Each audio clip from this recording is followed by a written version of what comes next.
Bite the dust, a phrase from ancient battlefields to modern failure. Greetings, fellow word travelers, and welcome back to Etymology-Expert. Today, we're exploring a phrase that conjures images of both dramatic demise and utter failure.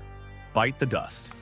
We use it when someone dies, especially in a dramatic or sudden way, or when a plan, project, or idea completely fails. But where did this grim yet oddly poetic expression come from? Get ready to unearth an origin that dates back to the dust and blood of ancient battlefields.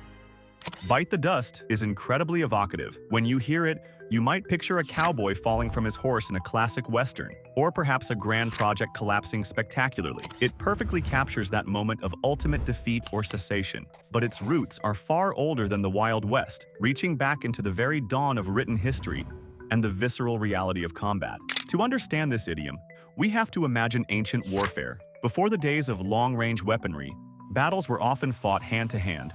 Warriors would clash directly, and when one was struck down, they would often fall face down into the very earth they fought upon.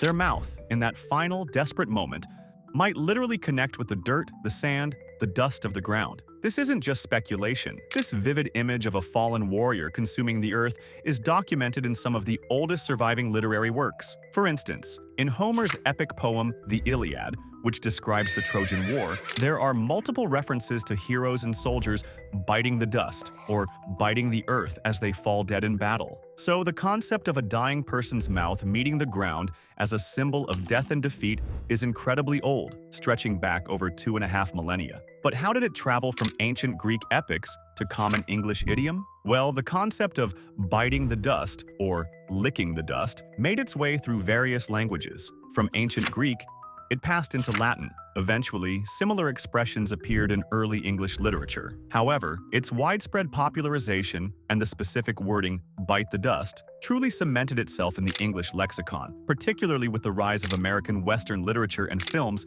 in the 19th and 20th centuries. The Wild West, with its dusty landscapes, dramatic shootouts, and frequent depictions of cowboys falling dead from their horses, provided the perfect visual context for the phrase. It gave the ancient expression a renewed, iconic visual kick for a new audience. The image of a fallen figure hitting the dusty ground became synonymous with being killed or utterly defeated.